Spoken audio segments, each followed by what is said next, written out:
Hi, ഇന്ന് ഞാൻ top ramen വെച്ചിട്ട് ഒരു നൂഡിൽസ് റെസിപ്പിയാണ് കാണിക്കുന്നത്. അതിനു വേണ്ടിയിട്ട് ക്യാരറ്റ്, അനിയൻ, ബ്രൊക്കോളി ഒക്കെയാണ് ഞാൻ എടുത്തിരിക്കുന്നത്. നിങ്ങളുടെ കയ്യിൽ ഏതൊക്കെയാണ് വെജിറ്റബിൾസ് ഉള്ളതെന്ന് വെച്ചാൽ അതെടുക്കാം.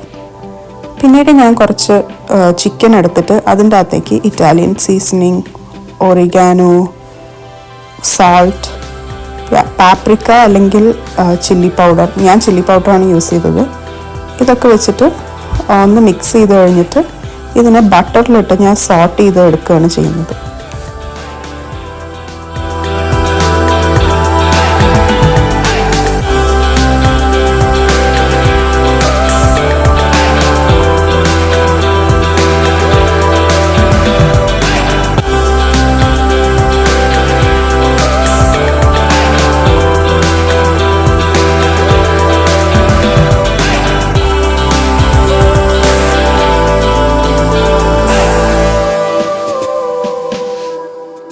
ചിക്കനെ സോട്ട് ചെയ്യുമ്പോൾ ചിക്കനിൽ തന്നെ കുറച്ച് വെള്ളം ഇറങ്ങി വരും. ആ വെള്ളം വറ്റി വരുന്നത് വരെ അതിനെ വേവിച്ച് എടുത്താൽ മതി.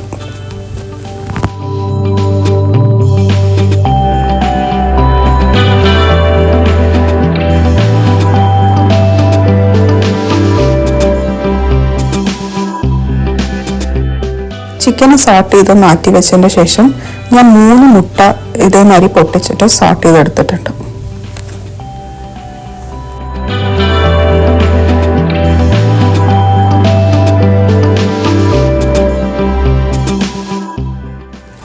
മുട്ട ആയതിൻ്റെ ശേഷം അതിനെ ഞാനൊരു പ്ലേറ്റിലേക്ക് മാറ്റുന്നുണ്ട്. പിന്നീട് ഒരു പാൻ ചൂടാക്കിയിട്ട് അതിൽ കുറച്ച് ബട്ടർ ആഡ് ചെയ്ത്, ഗാർലിക്കാണ് ഞാൻ ആഡ് ചെയ്യുന്നത്. ഗാർലിക്ക് ഒന്ന് ചെറുതായിട്ട് ബേൺ ആവുന്ന മാതിരി ആയി വരണം.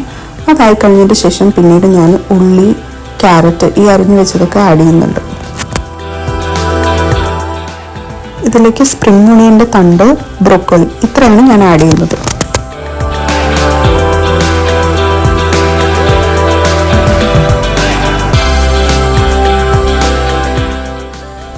ഇതായി വരുന്ന സമയം കൊണ്ട് ഞാൻ നൂഡിൽസ് ഒന്ന് ബോയിൽ ചെയ്ത് എടുത്ത് മാറ്റി വെക്കുന്നുണ്ട്. ഒരു ഭംഗിക്ക് ഞാൻ കുറച്ച് ക്യാബേജ് ആഡ് ചെയ്ത് കൊടുക്കുന്നുണ്ട്. അത് ഓപ്ഷണലാണ്, നിങ്ങൾക്ക് ഇഷ്ടമാണെങ്കിൽ മാത്രം ആഡ് ചെയ്യുക. പിന്നീട് ഞാൻ ടോപ്പ് റാമൻ്റെ മസാല പാക്കറ്റ് ആഡ് ചെയ്യുന്നുണ്ട്. അതിൻ്റെ ശേഷം അതൊന്ന് സോട്ട് ചെയ്ത് കഴിഞ്ഞിട്ട് ഞാൻ ഇതിൻ്റെ അകത്തേക്ക് വേവിച്ച് വെച്ചിരിക്കുന്ന മുട്ടയും ചിക്കനും ആഡ് ചെയ്ത് കൊടുക്കുന്നുണ്ട്. പിന്നീട് അതൊന്ന് സോട്ട് ചെയ്ത് കഴിഞ്ഞതിൻ്റെ ശേഷം വേവിച്ച് വെച്ച് നൂഡിൽസും ആഡ് ചെയ്യുന്നുണ്ട്. ഇതൊക്കെ ഒന്ന് നന്നായിട്ട് മിക്സ് ചെയ്ത് കഴിഞ്ഞിട്ട് ഗാർണിഷ് ചെയ്യാൻ വേണ്ടിയിട്ട് ഞാൻ സ്പ്രിംഗ് ഓണിയൻ്റെ ലീവ്സും ആഡ് ചെയ്ത് കൊടുക്കുന്നുണ്ട്. ഇത്രയേ ഉള്ളൂ. എല്ലാവരും ട്രൈ ചെയ്ത് നോക്കിയിട്ട് അഭിപ്രായം പറയൂ. അപ്പോൾ ശരി, ബൈ.